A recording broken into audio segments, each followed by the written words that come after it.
بسم الله الرحمن الرحیم. به نام الله بخشنده مهربان. طاسیم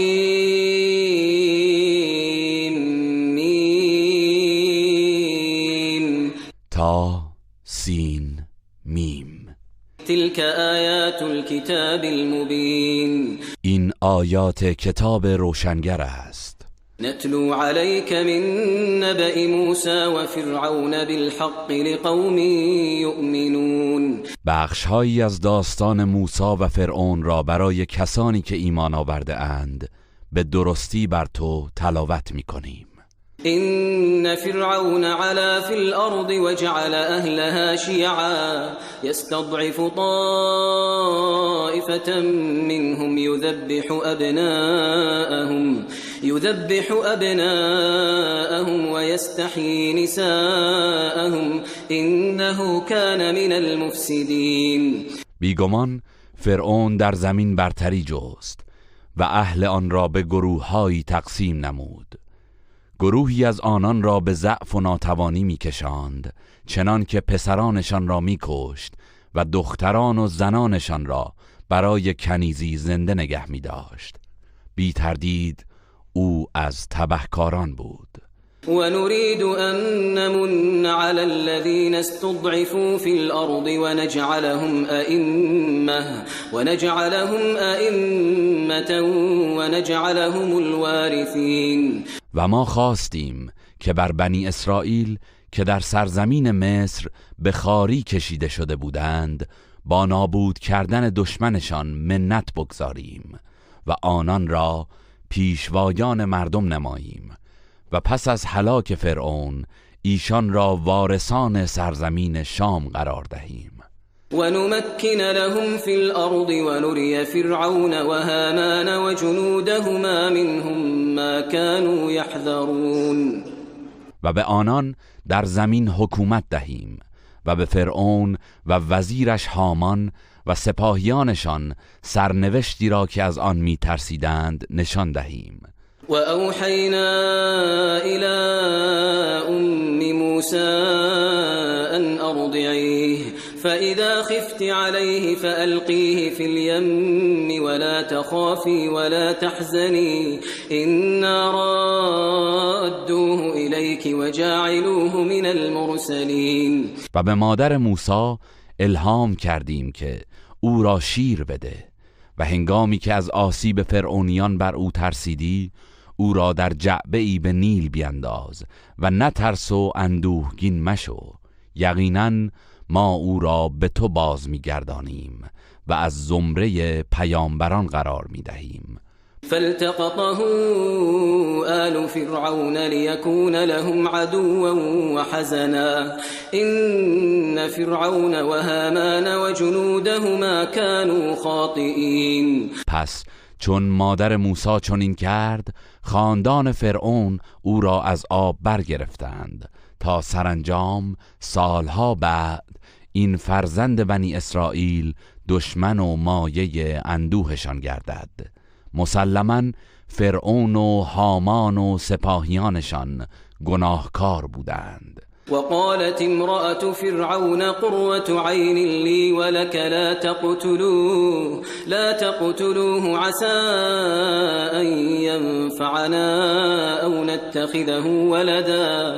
نتخذه ولدا وهم لا يشعرون. و چون فرعون دستور به قتل او داد، آسیه همسر فرعون گفت این پسر نور چشم من و توست، او را نکشید، شاید به ما سودی ببخشد یا او را به فرزندی بگیریم، حالان که از عاقبت کار بیخبر بودند. و اصبح فؤاد ام موسی فارغا ان كادت لتبدي به لولا اربطنا على قلبها لتكون من المؤمنين. و دل مادر موسی از صبر و قرار تهی گشت و اگر قلبش را مطمئن نکرده بودیم که به وعده ما ایمان داشته باشد نزدیک بود که آن راز را فاش کند. وقالت لأخته قصيه فبصرت به عن جنب وهم لا يشعرون. و مادر موسی پس از آنکه او را در نیل رها کرد به خواهر او گفت به دنبالش برو. پس وی از دور مراقبش بود، در حالی که آنان نمیدانستند که آن دختر خواهر این کودک است.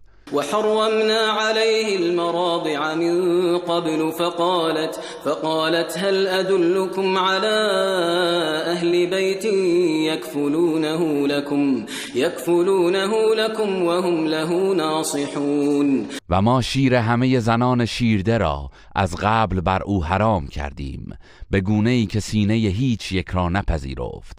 آنگاه خواهرش گفت می‌خواهید خانواده ای را به شما نشان دهم که او را برایتان نگه دارند و خیرخواهش باشند؟ فرددناه إلى أمه كي تقر عينها ولا تحزن ولتعلم أن وعد الله حق ولكن أكثرهم لا يعلمون.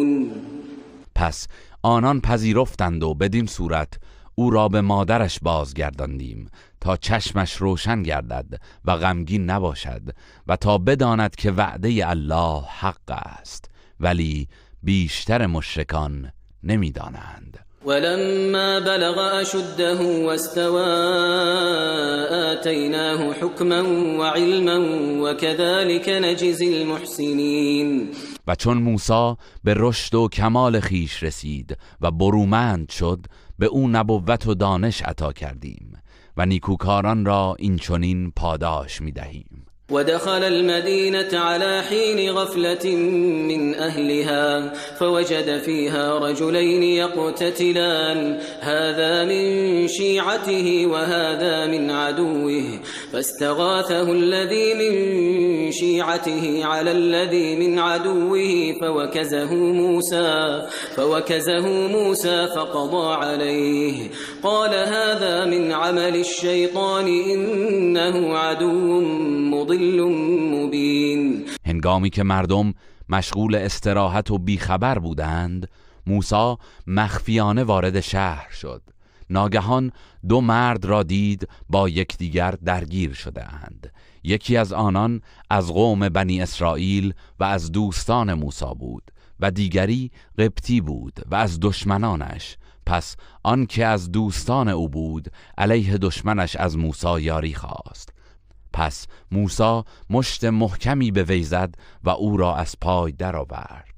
آنگاه گفت این کار شیطان بود، بیگمان او دشمن انسان و گمراه کننده آشکاری است. قال رب إني ظلمت نفسي فاغفر لي فغفر له إنه هو الغفور الرحیم. سپس گفت پروردگارا من به خود ستم کردم، پس مرا ببخش، و الله او را بخشید.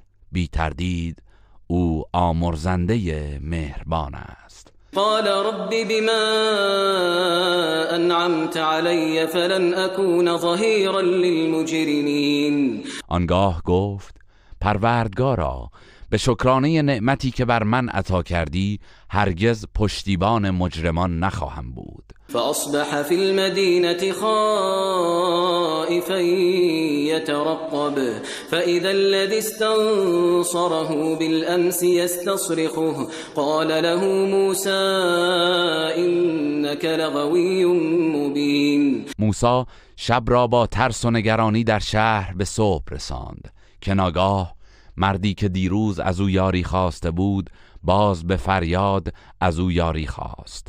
موسی به او گفت بیگمان آشکار است که تو انسانی ماجراجو و گمراه هستی. فلما ان اراد ان يبطش بالذي هو عدو لهما قال يا موسى اتريد ان تقتلني كما قتلت نفسا بالامس إن تريد إلا أن تكون جبارا في الأرض وما تريد أن تكون من المصلحين. پس هنگامی که موسی خواست به کسی که دشمن هر دوی آنان بود حمله کند، آن فرد قبطی گفت ای موسی آیا میخواهی همان گونه که دیروز کسی را کشتی امروز نیز مرا بکشی؟ قصد تو فقط زورگویی است و نمیخواهی بین افراد آشتی برقرار کنی. وجاء رجل من أقصى المدينة يسعى قال يا موسى إن الملأ يأتمرون بك ليقتلوك فاخرج إني لك من الناصحين. و در این هنگام مردی از دورترین نقطه شهر شتابان آمد و گفت ای موسی، همانا بزرگان قوم فرعون درباره کشتن تو به مشورت نشسته اند، پس بیدرنگ از شهر خارج شو که من خیرخواه تو هستم. فخرج منها خائفا يترقب قال رب نجني من القوم الظالمين. پس موسی با ترس و نگرانی از شهر بیرون رفت و گفت پروردگارا مرا از آسیب ستمکاران نجات بده. ولما توجه تلقاء مدين قال عسى ربي أن يهديني سواء السبيل. و چون به شهر مدین روی آورد گفت امید است پروردگارم مرا به راه راست هدایت کند. ولما ورد ماء مدين وجد عليه أمة من الناس يسقون ووجد من دونهم امرأتين تذودان قال ما خطبكما قالتا لا نسقي حتى يصدر الرعاء وأبونا شيخ كبير. و چون به چاه آب مدین رسید بر سر چاه گروهی از مردم را دید که 4 پایان خود را آب می‌دهند و در کنار آنان 2 زن را دید که گوسفندان خود را کنار می‌کشیدند و به دیگران نزدیک نمی‌شدند. موسی گفت شما چه می‌کنید؟ چرا گوسفندان خود را آب نمی‌دهید؟ آنان گفتند ما به گله خود آب نمی‌دهیم تا چوپانان بازگردند و مزاحممان نباشند. پدرمان پیرمردی کهنسال است و توانایی این کار را ندارد. فسقى لهما ثم تولى إلى الظل فقال رب إني لما أنزلت إلي من خير فقير. موسی برای آن 2 نفر گوسفندانشان را آب داد. آنگاه به سوی سایه بازگشت و گفت پروردگارا به هر خیری که برایم بفرستی سخت نیازمندم. فجاءته إحداهما تمشي على استحياء قالت إن أبي يدعوك ليجزيك أجر ما سقيت لنا فلما جاءه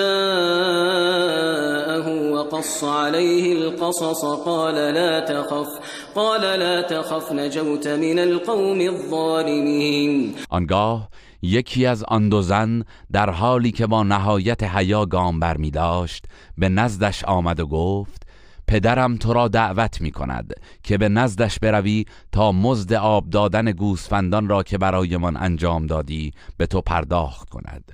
چون موسی به نزد او رفت و سرگذشت خود را برایش حکایت کرد او گفت نترس که از قوم ستمکار نجات یافته ای. قالت إحداهما يا أبت استأجره إن خير من استأجرت القوي الأمين. یکی از آن 2 دختر گفت پدر جان او را استخدام کن، بی تردید بهترین کسی که میتوانی به کار بگیری کسی است که نیرومند و امانتدار باشد و او چنین است. قال إني أريد أن أنكحك إحدى ابنتي هاتين على أن تأجرني 8 حجج فإن أتممت 10 فمن عندك وما أريد أن أشق عليك ستجدني إن شاء الله من الصالحين. شعیب به موسی گفت میخواهم یکی از 2 دخترم را به همسری تو درآورم به شرطی که 8 سال برایم کار کنی و اگر این کار را تا 10 سال ادامه دهی لطف و محبتی از سوی توست. من نمیخواهم بر تو سخت گیری کنم. ان شاء الله مرا شایسته و نیکوکار خواهی یافت. قال ذلك بيني وبينك أيما الأجلين قضيت فلا عدوان علي والله على ما نقول وكيل. موسی گفت این قرارداد میان من و تو باشد که هر کدام از این دو مدت 8 یا 10 سال را که انجام دادم به عهد خود وفا کردم، پس بیش از آن از من نخواه که بمانم و الله بر آنچه میگوییم گواه است. فلما قضى موسى الأجل وسار بأهله آنس من جانب الطور نارا قال لأهلهم كثوا إني آنست نارا لعلي آتيكم منها بخبر أو جذوة من النار لعلكم تصطلون. هنگامی که موسی آن مدت معین را به پایان رساند و همراه خانواده‌اش از مدین به سوی مصر حرکت کرد، ناگهان در تاریکی شب از سوی کوه طور آتشی دید. به خانواده‌اش گفت کمی صبر کنید که من آتشی از دور دیدم، شاید خبری از آن برای شما بیاورم یا شعله آتشی بیاورم تا گرم شوید. فلما أتاها نودي من شاطئ الوادي الأيمن في البقعة المباركة من الشجرة أي يا موسى إني أنا الله رب العالمين. پس هنگامی که به آن آتش نزدیک شد، در کناره راست آن سرزمین در منطقه پربرکت طور از میان یک درخت ندا داده شد که ای موسی، به راستی که من الله هستم، پروردگار جهانیان. و ان الق عصاک فلما رآها تهتز كأنها جان ولا مدبرا ولم يعقب يا موسى اقبل ولا تخف انك من الآمنين. و عصایت را بیفکن. پس چون موسی آن را دید که همچون ماری با سرعت میخزد، ترسید و پشت کرد و گریخت و به عقب نگاه نکرد. ندا آمد ای موسی، پیش آی و نترس، بیگمان تو از خطر ایمن هستی. اسلك يدك في جيبك تخرج بيضاء من غير سوء واضمم إليك جناحك من الرهب فذلك برهانان من ربك إلى فرعون وملئه إنهم كانوا قوما فاسقين. و دستت را در گریبانت فرو بر. هنگامی که خارج می شود سپید و درخشنده است، بدون آنکه بیماری پیسی در آن باشد. و برای رهایی از این ترس دستانت را به سمت خود جمع کن و به سینه‌ات بچسبان. این دو معجزه عصا و ید بیضا دو دلیل روشن از سوی پروردگارت برای فرعون و بزرگان قوم اوست. بیگمان آنان گروهی نافرمانند. قال رب إني قتلت منهم نفسا فأخاف أن يقتلون. موسی گفت پروردگارا، من یک نفر از آنان را به غیر عمد کشتم، میترسم که مرا به قتل برسانند. و اخی هارون هو افصح منی لسانا فارسله معی يرد ان يصدقني اینی اخاف ان یکذبون. و برادرم هارون زبانش از من فصیح تر است، پس او را همراهم بفرست تا یاورم باشد و راستگوییم را تصدیق کند، چرا که می ترسم مرا دروغگو پندارند. قال سنشد عضدك بأخيك ونجعل لكما سلطانا فلا يصلون إليكما بآياتنا أنتما ومن اتبعكما الغالبون. الله فرمود به زودی تو را با پیوستن برادرت نیرومند خواهیم کرد و برایتان برتری و تسلطی قرار می دهیم که به شما دست نیابند. و بدانید که به خاطر معجزاتمان که همراه شما فرستادیم، شما و هر کس که از شما پیروی کند پیروز هستید. فلما جاءهم موسى بآياتنا بينات قالوا ما هذا إلا سحر مفترى وما سمعنا بهذا في آبائنا الأولين. هنگامی که موسی با معجزات روشن ما به سوی آنان آمد، گفتند این چیزی جز جادوی ساختگی نیست و ما هرگز این ادعای توحید را از نیاکان خود نشنیده ایم. وقال موسى ربي أعلم بمن جاء بالهدى من عنده ومن تكون له عاقبة الدار إنه لا يفلح الظالمون. موسی گفت پروردگار من بهتر می‌داند چه کسی هدایت را از نزد او آورده و بهتر می‌داند عاقبت نیک آن سرا برای چه کسی است. بیگمان ستمکاران رستگار نخواهند شد.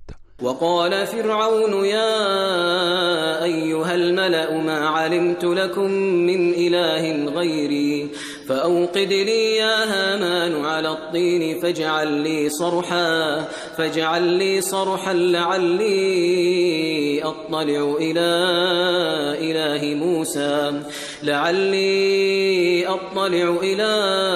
إله موسى وإني لأظنه من الكاذبين. فرعون گفت ای بزرگان، من معبودی به جز خود برای شما نمی شناسم.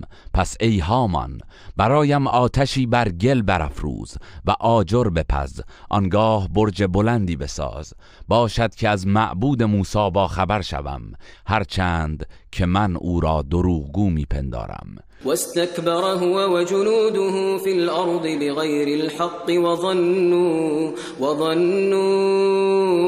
أنهم إلينا لا يرجعون. و او و لشکریانش به ناحق در سرزمین مصر سرکشی کردند و پنداشتند که به سوی ما بازگردانده نمی شوند. فأخذناه وجنوده فنبذناهم في اليم فانظر كيف كان عاقبة الظالمين. پس ما او و لشکریانش را به عذاب فرو گرفتیم و در دریا انداختیم، پس بنگر که عاقبت ستمکاران چگونه بود. وجعلناهم أئمة يدعون إلى النار ويوم القيامة لا ينصرون. و آنان را پیشوایانی قرار دادیم که پیروان خود را به سوی آتش دوزخ دعوت می کردند و روز قیامت یاری نخواهند شد. وأتبعناهم في هذه الدنيا لعنة ويوم القيامة هم من المقبوحين. در این دنیا به دنبالشان لعنت روان کردیم و روز قیامت زشت منظر و از رحمت الله دور هستند. ولقد آتينا موسى الكتاب من بعد ما أهلكنا القرون الأولى بصائر للناس وهدى ورحمة لعلهم يتذكرون. و به راستی پس از آنکه امتهای پیشین را هلاک نمودیم به موسی کتاب تورات دادیم که برای مردم مایه بصیرت و هدایت و رحمت بود، باشد که پند گیرند. و ما كنت بجانب الغرب اذ قضینا الى موسى الامر و ما كنت من الشاهدین. و تو ای پیامبر آنگاه که فرمان نبوت را به موسی میدادیم در دامنه غربی کوه طور حضور نداشتی و شاهد ماجرا نبودی. ولكننا أنشأنا قرونا فتطاول عليهم العمر وما كنت ثاويا في أهل مدين تتلو عليهم آياتنا ولكننا كنا مرسلين. و ما پس از موسی نسل‌هایی آفریدیم که عمر دراز یافتند و تو در میان اهل مدین اقامت نداشتی که آیات ما را که بیانگر زندگی او در آنجاست بر مشرکین بخوانی، بلکه ما بودیم که این آیات را میفرستادیم. وما كنت بجانب الطور إذ نادينا ولكن رحمة من ربك لتنذر قوما ما أتاهم من نذير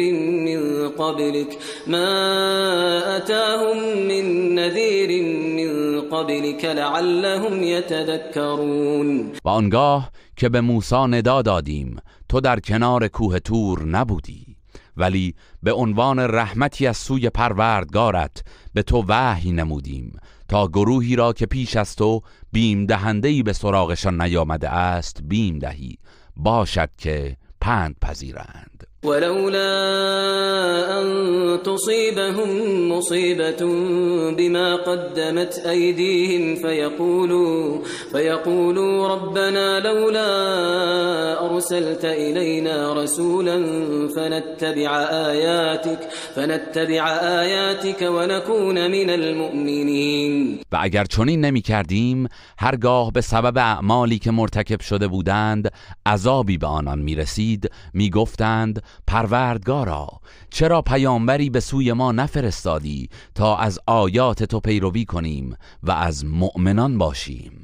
فلما جاءهم الحق من عندنا قالوا لولا أوتي مثل ما أوتي موسى أولم يكفروا بما أوتي موسى من قبل قالوا سحران تظاهرا وقالوا إنا بكل كافرون. ولی هنگامی که پیامبر حق از جانب ما به سراغشان آمد یهودیان از سر لجاجت گفتند چرا معجزاتی همانند موسی به او داده نشده است؟ در پاسخشان بگو آیا یهودیان در گذشته معجزات موسی را انکار نکردند؟ آنان گفتند قرآن و تورات جادوهایی هستند که یکدیگر را تأیید می کنند و ما تمام مطالب آنها را انکار می کنیم. قل فأتوا بكتاب من عند الله هو أهدى منه ما اتبعه إن كنتم صادقین. بگو اگر راست میگویید کتابی هدایت بخشتر از این دو کتاب از جانب الله بیاورید تا من نیز از آن پیروی کنم. فإن لم يستجيبوا لك فاعلم أنما يتبعون أهواءهم ومن أضل ممن اتبع هواه بغير هدى من الله إن الله لا يهدي القوم الظالمين. پس اگر قریش به درخواستت پاسخی ندادند بدان که آنان فقط از هوسهای خود پیروی می کنند و کیست گمراه تر از آن که بدون رهنمود الهی از هوای نفس خیش پیروی می کند. بیگمان الله قوم ستمکار را هدایت نمی کند. ولقد وصلنا لهم القول لعلهم يتذكرون. و به راستی ما این آیات را یکی پس از دیگری برای آنان نازل کردیم باشد که پند گیرند. الذين آتيناهم الكتاب من قبله هم به يؤمنون. کسانی که قبلا به آنان کتاب تورات داده ایم به قرآن نیز ایمان می آورند. وَإِذَا يُتْلَى عَلَيْهِمْ قَالُوا آمَنَّا بِهِ إِنَّهُ الْحَقُّ مِنْ رَبِّنَا إِنَّا كُنَّا مِنْ قَبْلِهِ مُسْلِمِينَ. و چون قرآن بر آنان خوانده می شود می گویند به آن ایمان آوردیم، بی تردید سخن حقی است از سوی پروردگارمان.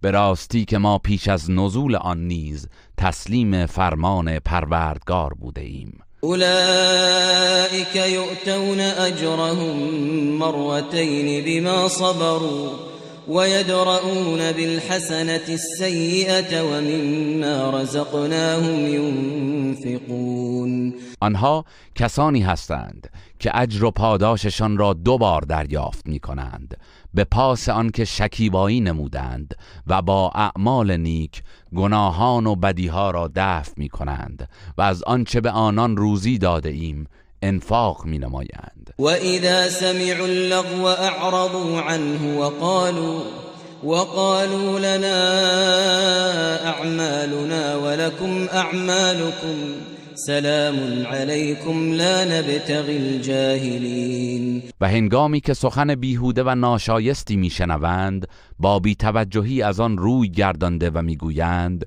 پاداش اعمال ما برای ماست و کیفر اعمال شما از آن شماست. از آزار و ناسزای ما به سلامت هستید. ما به دنبال هم صحبتی با جاهلان نیستیم. إنك لا تهدي من أحببت ولكن الله يهدي من يشاء وهو أعلم بالمهتدين. ای پیامبر، تو هر کس را که دوست داری نمیتوانی به اجبار هدایت کنی، بلکه الله است که هر کس را که بخواهد هدایت میکند و او به حال ره یافتگان داناتر است. وقالوا إن نتبع الهدى معك نتخطف من أرضنا أولم نمكن لهم حرما آمنا يجبى إليه ثمرات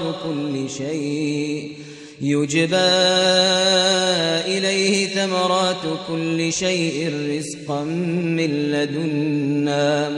رزقا من لدنا ولكن اکثرهم لا يعلمون. و مشرکان گفتند اگر به همراه تو از هدایت پیروی کنیم ما را از سرزمینمان میربایند. آیا ما آنان را در حرم امنی جای ندادیم که انواع محصولات به عنوان رزقی از جانب ما به سوی آن سرازیر بیگردد؟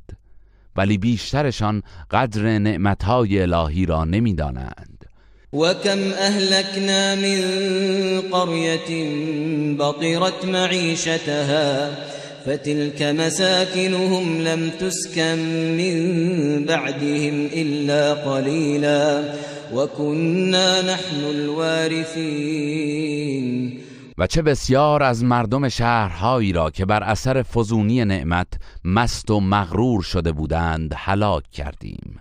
این خانه‌های ویران شده آنان است که بعد از ایشان جز اندکی کسی در آنها سکونت نکرده است و ما وارث آنان بودیم. وما كان ربك مهلك القرى حتى يبعث في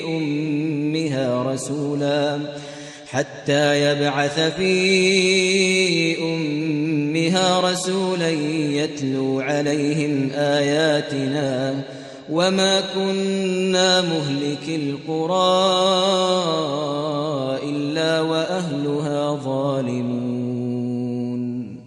و پروردگار تو هرگز مردم شهرها را هلاک نمی کند مگر آنکه در شهر بزرگی از آنها همچون مکه پیامبری بفرستد که آیات ما را بر آنان بخواند و ما هرگز شهرها را نابود نکردیم مگر آنکه ساکنانش ستمکار بودند. و ما اوتیتم من شیء فمتاع الحیاة الدنیا و زینتها وما عند الله خیر وابقى افلا تعقلون. و آنچه به شما داده شده بهره و زینت گذرای زندگی دنیاست و آنچه نزد الله است بهتر و پایدارتر است.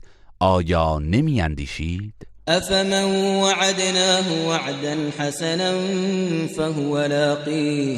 فهو لاقيه كمن متعناه متاع الحياة الدنيا ثم هو يوم القيامة من المحضرين.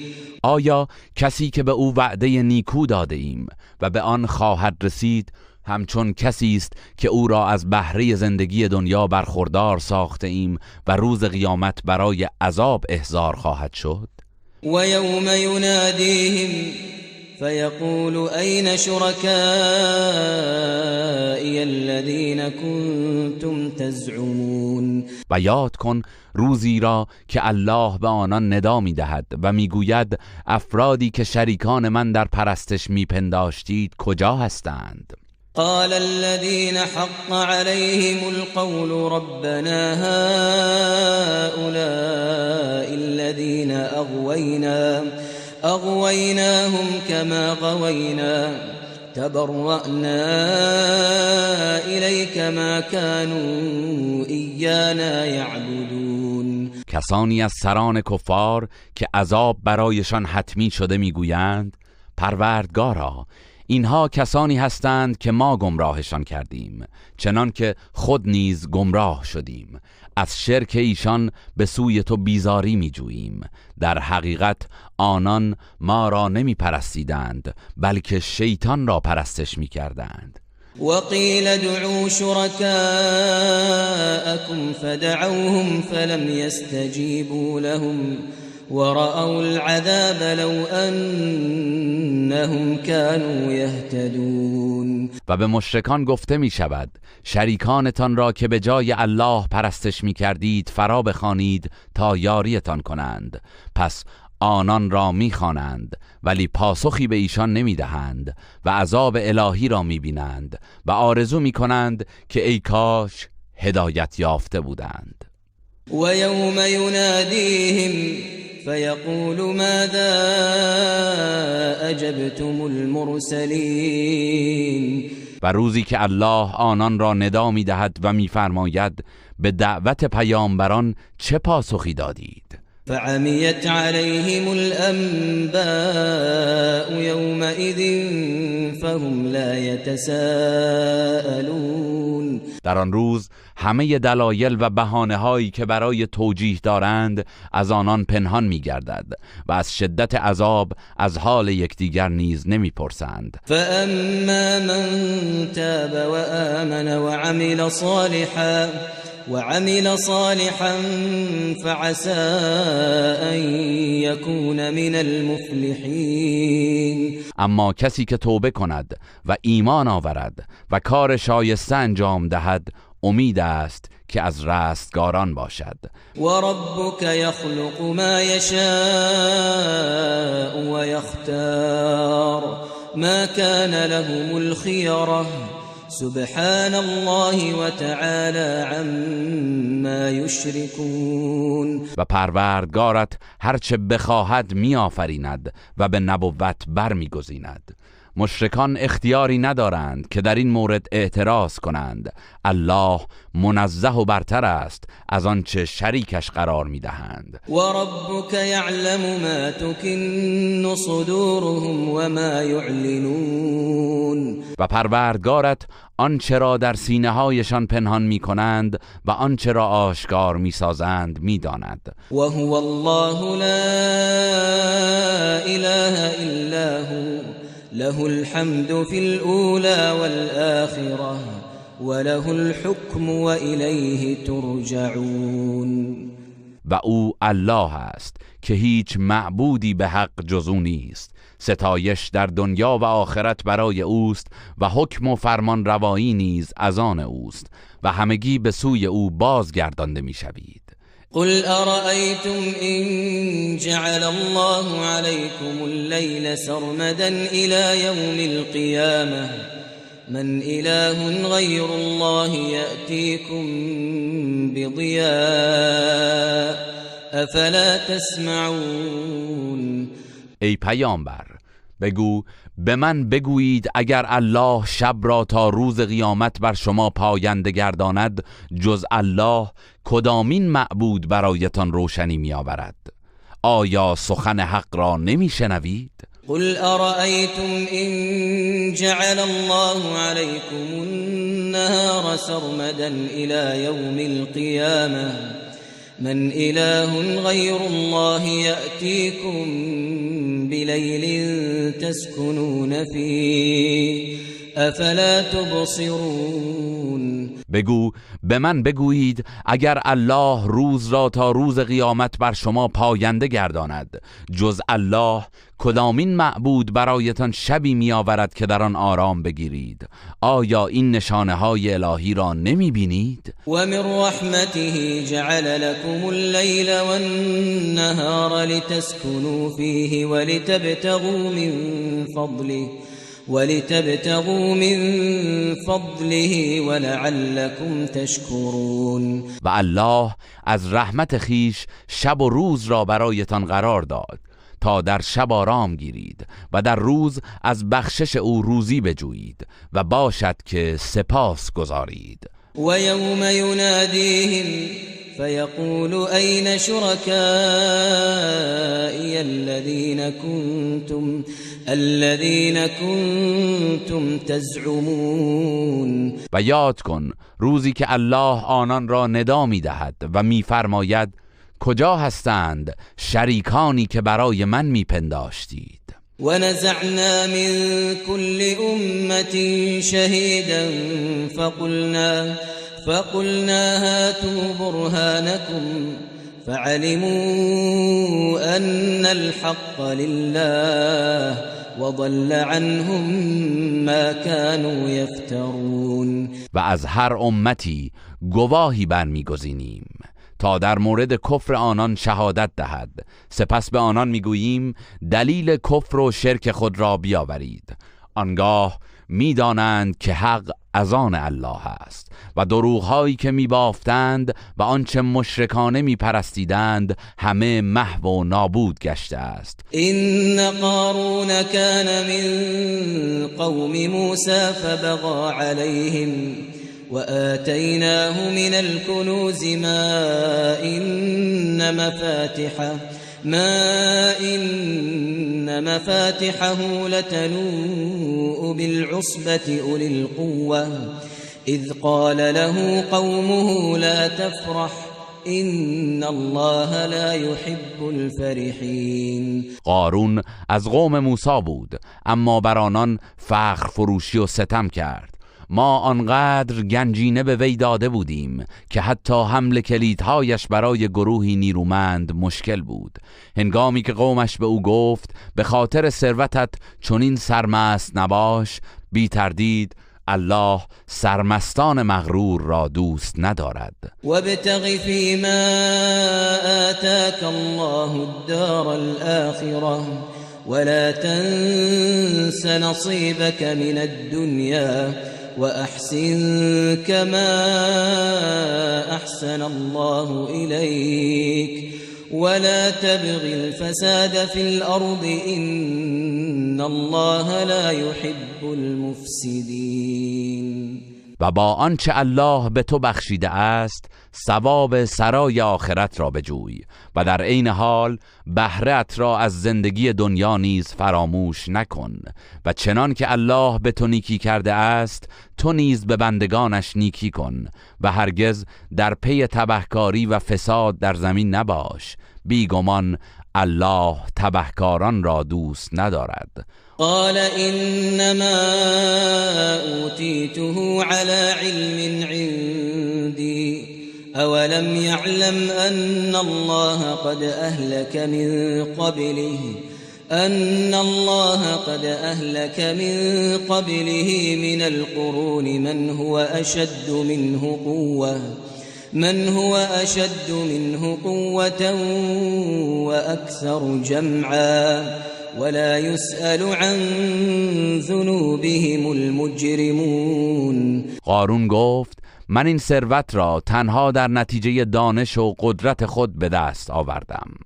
آیا او نمیدانست که الله اقوامی را پیش از وی هلاک کرد که از او نیرومندتر و ثروتمندتر بودند؟